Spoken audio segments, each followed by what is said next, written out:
الحمدللہ آج ہماری تلاوت کا آغاز 14ویں پارے کے آخری پاؤ ان اللہ یأمر بالعدل سے ہوا۔ حضرت عبداللہ ابن مسعود فرمایا کرتے تھے رضی اللہ تعالیٰ عنہ، قرآن کی سب سے جامع آیت ہے جس میں خیر اور شر کو اکٹھا کیا گیا ہے، اور یہی وہ عظیم الشان آیت ہے کہ ولید بن مغیرہ جیسا پکا کافر بھی اس آیت کے سننے کے بعد متاثر ہوئے بغیر نہ رہا۔ حضرت عمر ابن عبدالعزیز رحمۃ اللہ علیہ کے زمانے سے آج تک عام مسلمان خطبہ جمعے کے خطبے میں اس آیت کو پڑھتے ہیں، ان اللہ یأمر بالعدل والاحسان وایتاء ذی القربی وینہی عن الفحشاء والمنکر، جس میں 3 چیزوں کی تلقین کی ہے: عدل سے کام لو، احسان سے کام لو، رشتہ داروں کو ان کو حق ادا کرو۔ عدل خالق کے درمیان، مخلوق کے درمیان دونوں سے تعلق رکھتا ہے۔ نیکی، احسان کا نام نیکی ہے، مخلوق سے بھی نیکی کرو، خالق کے حق میں بھی نیکی سے کرو، کام کرو۔ اور پھر رشتہ داروں کا حق زیادہ ہے، ان کو اہتمام سے ان کے حقوق ادا کرو۔ اور روکا کس سے ہے؟ بے حیائی سے، منکر سے، ظلم سے۔ آگے بتلایا عہد کرو تو پورا کرو، اس عورت کی طرح مت ہو جاؤ جو سوت کاتی ہے اور شام کو پھر دھاگوں کو کاٹ دیتی ہے، ایسی نادانی کرتی ہے۔ اللہ کے نام کو غلط کاریوں کے لیے مت استعمال کرو، قسموں کو غلط کاموں کے لیے مت استعمال کرو۔ کتنی غلط بات ہے دنیا کے چند مفادات کی خاطر اللہ کی آیتوں کا غلط مطلب معنی بتانا، اس کو بیچ دینا۔ پھر اللہ نے وعدہ فرمایا ہے، پیغام دیا ہے، جو بھی ایمان کی زندگی اختیار کرے گا اللہ اسے خوبصورت زندگی عطا فرمائیں گے۔ فَلَنُحْيِيَنَّهُ حَيَاةً طَيِّبَةً، اسے حیات طیبہ ملے گی۔ حضرات مفسرین نے لکھا حیات طیبہ کیا چیز ہے؟ اللہ سکون دے گا، اللہ محبتوں کی فضا نصیب فرما دے گا، اور جتنا اللہ نے اسے دیا ہے اس پہ قناعت اور دل سے اس پہ رضا نصیب فرما دے گا۔ اگر کسی کو یہ مل جائے تو اس کی دنیا بھی جنت ہے بھائی، اس کی جنت دنیا بھی جنت ہے، اس کی جھونپڑی بھی کوٹھی ہے۔ اور اگر یہ نہ ملے تو جھونپڑی بھی آگ کی بھٹی ہے بھائی، جھونپڑی بھی آگ کی بھٹی ہے، کوٹھی بھی آگ کی بھٹی ہے۔ سکون، عزت، محبت کی فضا، اللہ کی دی ہوئی نعمتوں پہ اطمینان، یہ حیات طیبہ اللہ کی طرف سے وعدہ ہے۔ ایمان کی زندگی بھی اللہ عطا فرما دیں گے۔ ایمان کی زندگی یعنی ایمان کا ہر تقاضا زندگی کے ہر حصے میں زندہ کرنا، یہ ایمانی زندگی جو لے کے آئے گا اللہ کی طرف سے یہ انعام پائے گا، اس کا تذکرہ فرمایا۔ پھر اللہ کی طرف سے آیتوں کا منسوخ ہو جانا، دوسری آیت کا بھیجنا، اللہ جانتا ہے کون سی آیت کس وقت اس کی ضرورت ہے، اس کا تذکرہ فرمایا۔ پھر اللہ نے ایک بستی کا تذکرہ فرمایا کہ جو بھی بستی، جو بھی علاقہ، جو بھی قوم اللہ کی نعمتوں کی ناشکری کرے گی اللہ اسے ایک سزا دے گا اس دنیا کے اندر، وہاں سے امن اٹھا لے گا، وہاں دلوں کا سکون ختم کر دے گا۔ ہر وقت وہ خوف زدہ رہیں گے اور اندر کے فقیر بن جائیں گے۔ جب نعمتوں کی ناشکری ہوگی اللہ یہ سزا اس دنیا کے اندر بھی دیں گے، اس کا تذکرہ ہے۔ پھر حضرت ابراہیم علیہ السلام ہیں تو ایک فرد لیکن پوری امت ہیں، مشرک نہیں ہیں، موحد اعظم ہیں، اللہ کی طرف یکسو ہونے والے ہیں، اللہ کی نعمتوں کا بڑا شکر بجا لانے والے ہیں۔ اللہ نے اپنے پیغمبر کو تلقین فرمائی ہے، آپ بھی لوگوں کو اللہ کی طرف بلائیں، حکمت کے ساتھ، اچھے انداز سے۔ اگر کسی کو بات سمجھانی ہے دلائل سے انہیں سمجھائیں، زیادتی کریں صبر کر لیں، زیادتی کر لیں صبر کر لیں۔ اللہ رب العزت اہل تقوی اور نیکی کرنے والوں کے ساتھ ہے۔ پھر 15واں پارہ ہے، سورہ اسراء ہے، معراج کا واقعہ جو محمد الرسول اللہ کا خاص اعزاز ہے کہ رات کے تھوڑے حصے میں اللہ نے مکہ سے اٹھایا، مسجد حرام سے مسجد اقصی تک، پھر آسمانوں پہ، اور جنت کے اور مناظر کا دکھانا، اور پھر اسی گھڑی دنیا میں واپس کر دینا، یہ اللہ کے نبی کا ایک خاص اعزاز ہے جسے معراج کہتے ہیں، جسے معراج کہتے ہیں۔ سبحان الذی اسریٰ، یہ خواب میں نہیں ہے، خواب میں تو میں اور آپ بھی پتہ نہیں کہاں کہاں پہنچ جاتے ہیں بھائی۔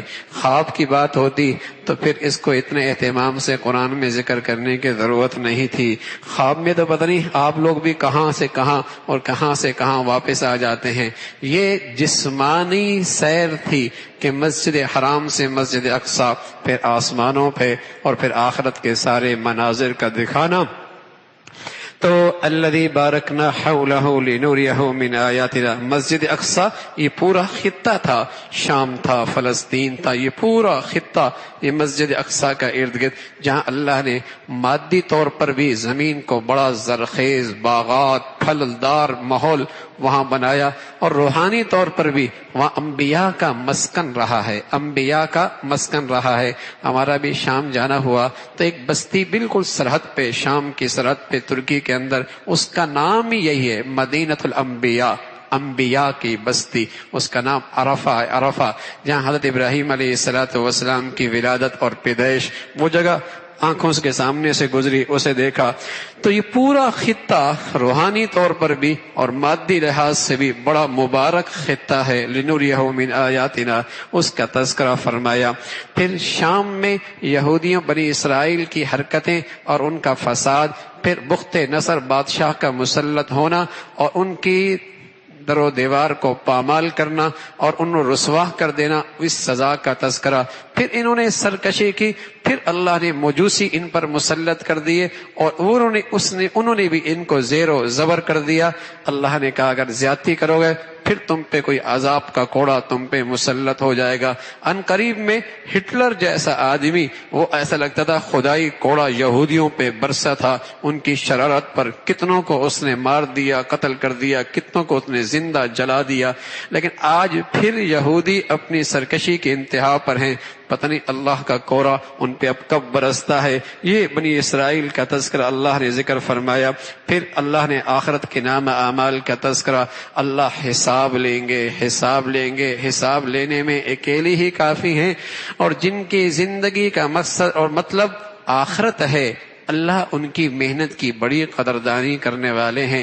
پھر اللہ نے بہت ساری ہدایات فرمائی ہیں جس سے شخصیت بنتی ہے، جس سے معاشرہ اور سوسائٹی سنورتی ہے، جس سے عزت اور سعادت کی زندگی ملتی ہے۔ بہت ساری ہدایات ہیں، ان کا تذکرہ فرمایا۔ ان میں ایک ہے شرک نہ کرنا، شرک نہ کرنا، اور پھر فرمایا والدین کے ساتھ حسن سلوک کرنا۔ بڑھاپا ہے، بس اوقات طبیعت میں بچپنا آ جاتا ہے اور اصرار بچوں کی طرح کرنے لگتے ہیں، اور بات بات پہ جسے کہیں کہ غضبناک ہو جاتے ہیں، پھر بھی اف تک نہ کہنا، پھر بھی اف تک نہ کہنا، کندھے جھکا دینا، خدمت میں آگے بڑھنا، اور ان کی خدمت میں ان کا دل ٹھنڈا کرنا۔ لیکن یہ سب کچھ کرنے کے بعد بھی ماں باپ کی خدمت کا حق ادا نہیں کر سکتا ہے۔ اللہ سے دعا کرو، اللہ جیسے انہوں نے بچپن میں مجھ پہ شفقت کی تو ان کے بڑھاپے پہ رحم فرما۔ اس کا تذکرہ، وآتِ ذی القربیٰ، اپنے رشتہ داروں کو دو، مسکینوں کا خیال رکھو، بخیل نہ بنو، بخیل نہ بنو، بخیل نہ بنو، اسراف نہ کرو، اس لیے کہ اسراف کرنے والا شیطان کا بھائی ہے۔ اتنا بھی نہ خرچ کرو کل خود تنگ دست ہو جاؤ۔ اولاد کو تنگ دستی کے خوف سے قتل مت کرو، قتل مت کرو، اور نہ حق کسی کو مت مارو۔ اللہ کا اور مخلوق سے کیا عہد کو پورا کرو۔ ناپ تول میں کمی مت کرو، ناپ اور تول میں پورا پورا دو۔ عہد شکنی مت کرو، زمین پہ تکبر مت کرو۔ نہ تو تم پہاڑوں پہ چڑھ سکتے ہو چوٹی پر، نہ زمین کو پھاڑ سکتے ہو۔ عاجزی اور انکساری کی چال چلو۔ اس کا تذکرہ فرمایا۔ پھر اللہ کا کلام مختلف زاویوں سے اور مختلف انداز سے اپنا پیغام دیتا ہے، یہ نصیحت کا سامان ہے۔ پھر اللہ رب العزت کا تذکرہ کہ اللہ کی پکڑ بڑی سخت ہے، اچانک آ سکتا ہے، زمین پھٹ سکتی ہے، آسمان سے اللہ کی پکڑ آ سکتی ہے اس کا تذکرہ ہے۔ پھر اللہ کے حبیب صلی اللہ علیہ وسلم سے کہا میرے بندوں کو پیغام سناتے رہو، ہم کسی قوم کو ہلاک نہیں کرتے، ہاں جب ان کے خوشحال لوگ نافرمانی پہ کمر بستہ ہو جاتے ہیں پھر اللہ کی پکڑ آیا کرتی ہے۔ پھر اللہ نے انسان کو جو عزت بخشی، مرتبہ بخشا، اس کا تذکرہ فرمایا، اپنے حبیب کے واسطے سے ساری انسانیت کو سبق دیا، صبح اور شام نمازوں کا اہتمام کرو، اور خصوصاً فجر کی نماز میں جہاں سارے فرشتے رات والے بھی اور صبح والے بھی فجر کی نماز میں اکٹھے ہوتے ہیں، اس کا اہتمام کرو، تہجد کا اہتمام کرو۔ اللہ نے تمہیں مقام محمود رسول اللہ صلی اللہ علیہ وسلم کا خاص مرتبہ ہے اس کا تذکرہ فرمایا۔ مشرک آئے آپ سے چند سوال کرنے کے لیے، انہوں نے ایک سوال یہ بھی کیا روح کیا چیز ہے؟ بتایا روح اللہ کا حکم ہے، جسم اللہ نے زمین کی مٹی سے بنایا ہے، اس کی نشو و نما، صحت اور اس کی بقا کا نظام بھی اللہ نے مٹی میں رکھا ہے، سبزیاں، اناج، پھل یہ سارے زمین سے رکھے ہیں، جسم کی غذا بھی، اور روح آسمان سے آیا ہے، اس کی تازگی اور صحت اور اس کی قوت اور توانائی کا نظام بھی اللہ نے آسمان سے بھیجا ہے۔ جو اسلام ہے، جو قرآن ہے، جو اللہ کی پسند کی زندگی ہے، وہ روح اور اندر کی انسان کی غذا ہے، اس کا تذکرہ۔ پھر وہی مشرکین کے گھٹیا سوال کہ اگر آپ واقعی اللہ کے پیغمبر ہیں تو پھر آپ کے پاس تو محلات ہونے چاہیے تھے، سونے چاندی کے محلات ہونے چاہیے تھے، اور آپ کے پاس تو لہلہاتے انگور کے اور کھجوروں کے باغات ہونے چاہیے تھے۔ اگر آپ واقعی اللہ کے رسول ہیں تو ہم نہیں مان رہے آسمان سے عذاب کیوں نہیں آتا؟ اور کہنے لگے اگر واقعی آپ اللہ کے رسول ہیں، ہمارے سامنے کوئی فرشتہ اترے، آپ کو پیغام ہمارے بارے میں دے، تب مانیں گے۔ مذمت فرمائی بتا دو میں اللہ کا رسول ہوں، میں اللہ کا رسول ہوں، جو اس کا پیغام ہے وہ پہنچا رہا ہوں، میں مختار کل نہیں ہوں کہ جو تمہاری چاہت کے وہ پورا کر دوں، جو تمہاری مرضی میں پورا کر دوں، میں مختار کل نہیں ہوں، میں اللہ کا رسول ہوں، اللہ مجھے اپنا پیغام دیتا ہے تو میں سنا رہا ہوں، اس کا تذکرہ فرمایا۔ جو ہدایت پر چلے گا اپنا ہی بھلا کرے گا۔ قرآن کی عظمت کا تذکرہ ہے، خوشخبریاں بھی ہیں، اس میں ڈرانے کا سامان بھی ہے۔ اللہ کو پکارو، سارے اللہ کے نام بہت اچھے ہیں، اللہ تمہاری فریاد کو سنتے ہیں، اس کا تذکرہ ہے۔ پھر اصحاب کہف، سورہ کہف کا تذکرہ رسول اللہ صلی اللہ علیہ وسلم فرمایا کرتے تھے مسلمانوں اس سورت کو جمعے کے دن پڑھ لیا کرو، تمہارے دونوں جمعے کے درمیان کا جتنا حصہ ہے اس سورت سے وہ سارا منور ہو جائے گا، وہ سارا منور ہو جائے گا۔ اس سورت کا اہتمام مسلمان جمعے کے دن کیا کرتے تھے۔ اس میں اللہ کی بڑائی کا تذکرہ ہے اور خصوصاً اصحاب کہف کا تذکرہ ہے، غار والوں کا تذکرہ ہے۔ ہم جب شام سے اس دفعہ واپس آ رہے تھے تو ہمیں جو ترکی رہبر تھا وہ ہمیں ایک پہاڑی پہ لے گیا اور اس غار میں لے گیا، کہا یہ اصحاب کہف کی غار ہے، اور وہ ہمیں اندر لے گیا، وہاں اندر جانے کا موقع ملا۔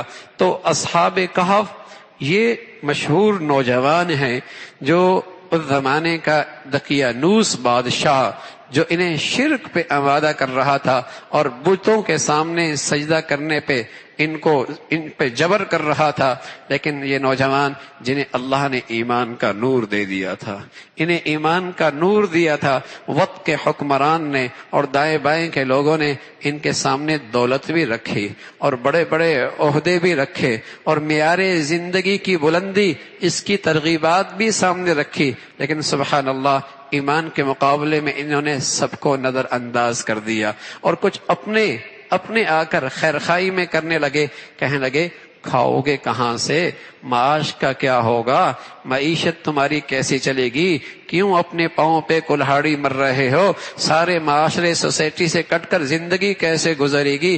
یہ نوجوان کہنے لگے ربنا رب السماوات والارض، جو رب زمین و آسمان کو پالتا ہے وہ ہمیں بھی پال لے گا، اللہ ہمیں بھی ایسا ایمان نصیب فرما دے۔ ارے بھائی جتنے فتنے آ رہے ہیں نا سارے معاش اور معیشت کے سواری پہ سوار ہو کے آ رہے ہیں، ایمان جا رہا ہے، عزتیں جا رہی ہیں، شرم و حیا جا رہا ہے، لقمہ حلال جا رہا ہے، غیرت رخصت ہو رہی ہے، کیا ہے معاش کا کیا ہوگا، معاش کا کیا ہوگا، معاش کا کیا ہوگا. ہاں تو ان کے سامنے میں معیار زندگی کی بلندی، معیار زندگی کی بلندی، دولت کے ڈھیر، اور پھر انہیں دھمکانا اور ان کے دھمکی سب کچھ ہے. لیکن نوجوان کہنے لگے ربنا رب السماوات والارض، جو زمین و آسمان کی مخلوق کو پالتا ہے. اڑتے ہی پرندے گھونسلے سے نکلتے ہیں، شام کو پیڑ بھر کے آتے ہیں، اور پہاڑ اور چٹان کے اندر کیڑا ہوتا ہے، وہ بھی غذا اسے بھی مہیا ہو رہی ہوتی ہے. تو وہ رب ہمیں بھی پال لے گا، وہ رب ہمیں بھی پال لے گا. اسی کا تذکرہ ان نوجوانوں کا. نکل کھڑی ہوئی ہے جان بچانے کے لیے اللہ کے سہارے پر. اللہ بھی تو اللہ ہے بھائی، اللہ بھی تو اللہ ہے. من کان للہ کان اللہ لہ، جو اللہ کا بن جاتا ہے اللہ اس کا ہو جاتا ہے، اللہ اس کا ہو جاتا ہے. سفر میں نکل کھڑی ہوئی ہے، ایک غار میں جا کر آرام کرنے لگے کہ پھر اگلا سفر شروع کریں گے. اللہ نے نیند طاری کر دی. اور کیسی نیند ہے بھائی، 1 صدی، 2 صدیاں، 3 صدیاں، 309 سال تک سوتے رہ گئے.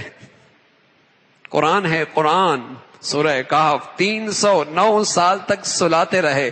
اور اللہ کتنے پیار سے کہتا ہے وَنُقَلِّبُهُمْ ذَاتَ الْيَمِينِ وَذَاتَ الشِّمَالِ، ہم کروٹیں دیتے ہیں، کبھی دائیں طرف کبھی بائیں طرف، ہم کروٹیں دیتے. کیا اللہ کا شفقت اور پیار بھرا جملہ ہے. مائیں اپنے بچوں کو کروٹیں دیتی ہے نا، ابا اپنے بچوں کو کروٹیں دیتا ہے. اللہ کہتا ہے وَنُقَلِّبُهُمْ ذَاتَ الْيَمِينِ وَذَاتَ الشِّمَالِ، ہم کروٹیں دیتے ہیں. ادھر سورج کو حکم دیا میرے پیارے لیٹے ہیں، زندگی کے لیے سورج کی روشنی ضروری ہے، ذرا اس پر اپنی تازہ شعائیں ڈالتے چلے جانا. آسمان کے چاند کو حکم ملتا ہے میرے پیارے لیٹے ہیں، اپنی شعائیں ان پہ ڈالتے جانا. ہواؤں کو حکم ہوتا ہے میرے پیارے لیٹے ہیں، اپنی ہوا کے تازہ جھونکے ان پہ ڈالتے چلے جانا. 309 سال تک سلایا. آنکھ کھلی، ماحول بدل گیا، ملک بدل گیا، حکمران بدل گئے، مشرک ختم ہو گئے، موحد آ گئے. اللہ کے پیارے نیک دیندار حکمران اس ملک کے بن گئے. اللہ نے انہیں اٹھایا. اللہ کی شان، 309 سال نہ بھوک نہ پیاس. جیسی آنکھ کھلی، بھائی بھوک لگ رہی ہے، چلو کوئی کھانا تو لے کے آؤ، چلو کوئی کھانا تو لے کے آؤ. اللہ اللہ ہے. سلایا تو نہیں بھوک، اور اٹھے تو فوراً بھوک لگ گئی. ایک کو تیار کیا، جاؤ کھانا لے کے آؤ، لیکن احتیاط کرنا کہیں کسی کی نظر نہ پڑے، پھر مصیبت میں کہیں نہ ہو جائیں، گرفتار ہی نہ ہو جائیں. احتیاط سے جانا. لیکن ہوٹل والے کا بھی خیال رکھنا، کوئی اچھے ہوٹل والے کا دیکھنا تاکہ لقمہ حلال ملے، اس لیے کہ حرام اور مشکوک لقمہ ساری روحانیت کو ختم کر دیتا ہے اور سارے اندر کی ایمانی نور کو بجھا دیا کرتا ہے. احتیاط سے جانا اور کھانا لے کے آنا. یہ سکے لے کر گئے، پرانے سکے. اور جب ہوٹل پر پہنچے تو اس نے کہا میاں سکے کون سے لے کے آئے ہو؟ نئے کھرے سکے لاؤ. کہا کل تو یہاں سے جا رہے ہیں اور اب یہ کھوٹے ہو گئے ہیں، ابھی یہ کھوٹے ہو گئے ہیں. تو اسے اپنے ملک کی پرانی تاریخ کا اندازہ تھا. چند نوجوان تھے، غائب ہو گئے تھے، کوئی پتہ نہیں لگا. اس کو پکڑا، تم وہی تو نہیں ہو؟ کیسے جھوٹ بولے؟ کہا وہی ہیں. کہا نہ گھبراؤ، حکمران بدل گیا، ماحول بدل گیا، ملک کا نظام بدل گیا. اللہ کا نیک بندہ موت کا حکمران ہے.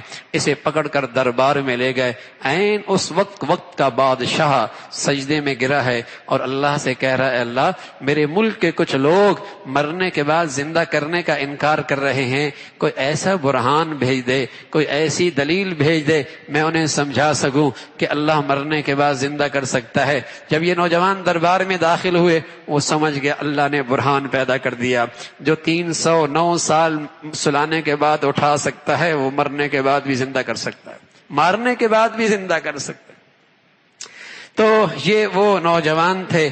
ان کے ہاں تاریخی مسجد بنی، مسجد کی تعمیر کی گئی، اس کا تذکرہ. پھر اللہ کے نبی کے پاس سوال آئے کہ آپ ہمیں یہ بھی بتائیں کہ ذوالقرنین کون تھا؟ آپ نے فرمایا کل بتاؤں گا. اللہ نے اپنے پیارے سے کہا یوں نہ کہا کرو کل بتاؤں گا، یوں کہا کرو انشاءاللہ انشاءاللہ. اگر اللہ نے چاہا تو آپ کا سوال کا جواب دوں گا. امت کو سبق دیا ہے بھائی، تمہارے سارے اسباب وسائل بنے ہوں، تیار ہوں، نتیجہ یقینی ہے، تب بھی کہو اللہ چاہے گا تو ہوگا، اللہ چاہے گا تو ہوگا. پہلے ڈاکٹر بھی لکھا کرتے تھے هو الشافی، شفا اللہ دیتا، شفا اللہ دیتا ہے.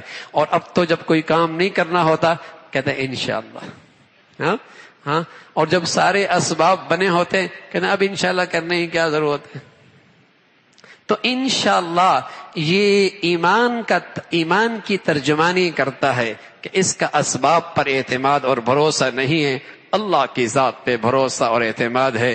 تو فرمایا آپ انشاءاللہ کہا کریں. اس کا تذکرہ فرمایا.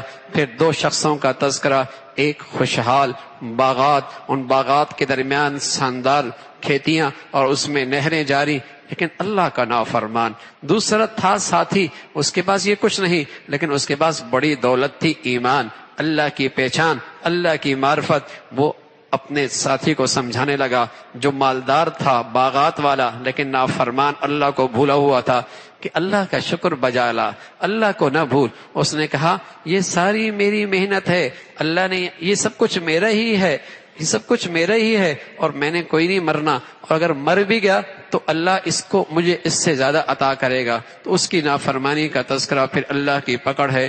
پھر اللہ نے زندگی کی مثال دی. یہ زندگی ایسی ہے جیسے آسمان سے بارش ہو اور زمین پر پودا اگے، پھر پروان چڑھے، پھر اس پورے کھیت میں بہار آئے، اور پھر اس کے بعد دانے نکلیں، اور پھر اس کٹائی ہو جائے، اور پھر دانے الگ اور اس کا بھوسا الگ، اور پھر وہ چٹیل میدان، پتہ نہیں یہاں کس چیز کی کھیت موجود تھا، کچھ نام و نشان ہی نہیں ہے. ایسی انسانی زندگی ہے. ابتدا ہے اور جوانی ہے، اور جوانی کی بہار ہے، اور پھر بڑھاپا ہے، اور پھر ختم ہے، اور پھر دماغ میں بھی لوگوں اس کے نکل جاتا ہے کون تھا بھائی، کون تھا، سب ہی بھول جاتے ہیں. ایسی انسانی زندگی ہے. اسی کا تذکرہ. پھر اللہ کی بڑائی، اللہ کا تذکرہ ہے. پھر حضرت موسیٰ علیہ السلام کا تاریخی واقعہ جو حضرت خضر علیہ السلام کے ساتھ ہے، اس سپارے کے آخر میں اور 16ویں پارے کے آغاز میں. انشاءاللہ کل اسی سے آغاز کریں گے. سبحانک اللہم و بحمدک، نشہد ان لا الہ الا اللہ، نستغفرک و نتوب الیک.